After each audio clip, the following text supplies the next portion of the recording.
আমরা এখন যেমন কথা তুলতেছি, আইনে নাই, কি নাই, আইনে গণভোট নাই, কিন্তু আমি তো গণভোট মেনে নিছি, গণভোট করব। গণভোট করার জন্য সরকার একটা অধ্যাদেশও জারি করছে, তার ভিতরে বলা আছে গণভোটটা ফাইনালি কার্যকর কিভাবে হবে। না হইলে সেটা ভিন্ন কথা।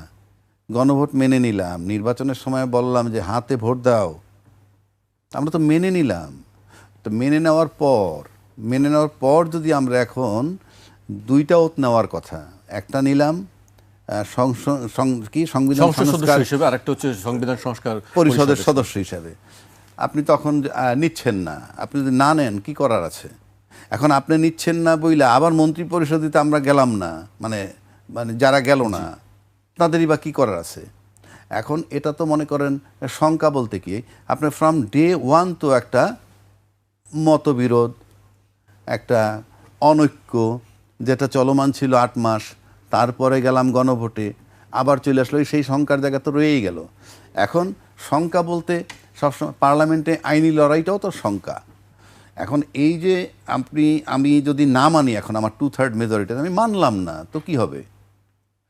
মানলেন না যখন আপনি যে সংবিধানে নাকি বলছে 2টা শপথ নাই, একটা শপথ আছে সংসদ সদস্য হিসাবে নেবেন, তো সেটা তো সেই সংবিধান মোতাবেক আপনার নির্বাচনটা হইতে হবে। সেই সংবিধান মোতাবেক নির্বাচন হইতে গেলে তো প্রধানমন্ত্রীর ক্ষমতায় থেকে 3 মাস মেয়াদ থাকতে নির্বাচন হইতে হবে। সেই সংবিধান থাকলে তো আপনাকে সংসদ ভেঙে যাওয়ার পর 90 দিনের মধ্যে, কোনো কারণ না হলে আরও 90 দিন, 180 দিনের মধ্যে নির্বাচন হইতে হবে।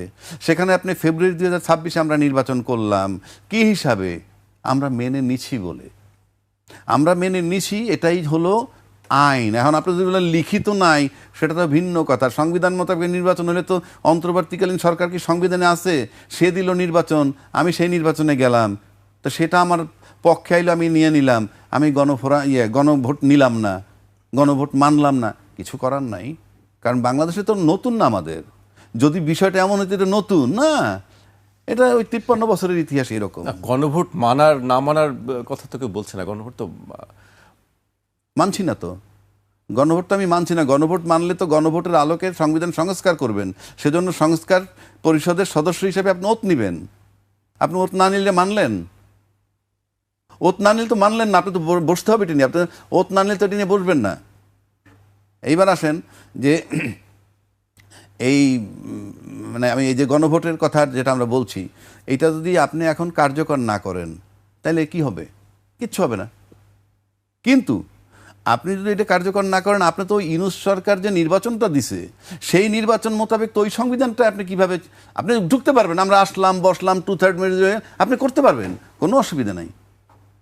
কিন্তু আপনি তো নির্বাচন তো আপনাকে ওই সংবিধান মোতাবেক কেউ দেয় নাই। ওই সংবিধানের মেয়াদ থাকার 3 মাসের আগে দেয় নাই, কিংবা মেয়াদ শেষ হওয়ার পরবর্তী 90 দিন 180 দিনের মধ্যে হয় নাই ওই সংবিধান মোতাবেক। তাহলে এই নির্বাচনটা হলো কীভাবে? এখন আপনি এমন, আমার কাছে মনে হয় এটা সবাই জানে, বা আমি আইনজীবী হিসাবে বলতেছি, শরীফ ভাই তো বলবে যে উনি আইনে একটা বিধান আছে, যে বললাম আমি যদি মেনে নেই তখন এখান থেকে আমি আর সরে যেতে পারবো না। এটা আইন।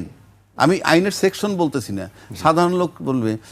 আবার যদি সেকশন বলি তাহলে কিছু কিছু আইনজীবী বলবে, উনি এখানে আরেকজন আইনজীবী থাকলে আইনের বিধানটাই হলো আপনি যদি একটা জিনিস মেনে নেন, যেমন 2 পক্ষে কোর্টে মামলা হচ্ছে, 2 পক্ষ একটা জমাজমি নিয়েই মামলা হচ্ছে, কোর্ট অনেক সময় বলে হ্যাঁ মামলা শেষ করেন, মুমূর্ষ সময় গিয়ে বললাম যে না, আমরা 2 পক্ষ আপোষ হয়ে গেছি। কোর্ট একটা সিঙ্গেল স্টেপ নিতে পারবে না।